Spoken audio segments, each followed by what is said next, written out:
Okay, so let's talk about dispatch. Yep.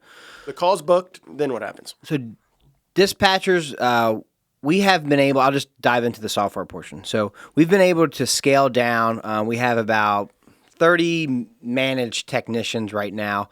We have 2.5 dispatchers. So we have 2 full-time dispatchers, and we have 1 that is closing dispatch, which takes us into the night. He comes in.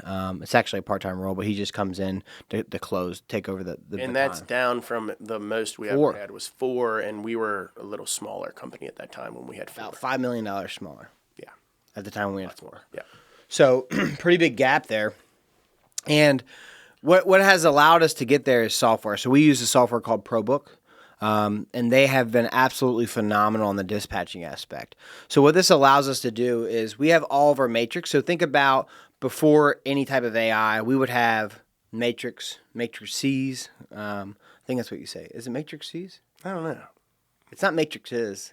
I think it's C's. Just Like stick with that's matrix. Jeff. Yeah.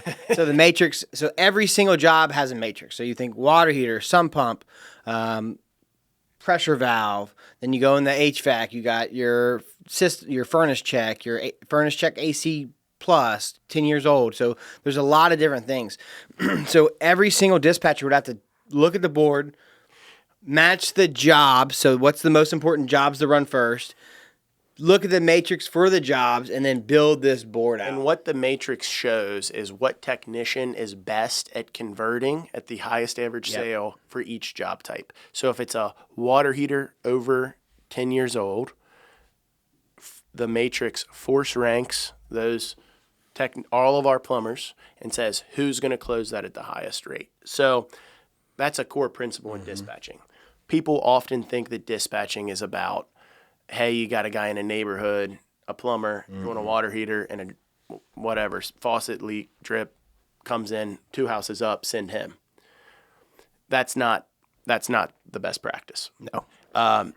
And you hear, it's kind of a common employee complaint. Can be. That it's For like, sure. I'm passing people all the time, and I'm driving to Butler, and they're in Mason, and we're switching. What's going on? Well, and there's part of that as a leader, you got to be able to communicate why. I don't care if a guy has to drive to New York sometimes. Yeah, if he the right is person. the right person for that job, because like we know it with water heaters right now. We have a guy who his water heater average is like $1,500 more than anybody else when he goes to a water heater job. So I don't care where you are in our service area. Like we're going to send that guy, you know, even if it's a little bit longer drive and we waste some windshield time, right? So that's what the matrix tells you. So I want to kick it back to you in a second for ProBook, but think about as a human looking at this board with 70 jobs on it. And you have to look at every single job type that a plumber can do. There's hundreds of different types of things you can do in a house, right?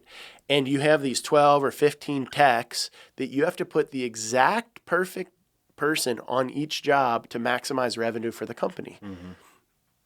And by the way, kind of try to keep the techs happy during that process.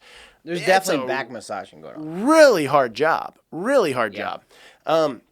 And a human just can't, the data, and it's like, I picture like that meme of the dude with like all the numbers and stuff going around his head. Like, that's what a dispatcher is. You know what I mean?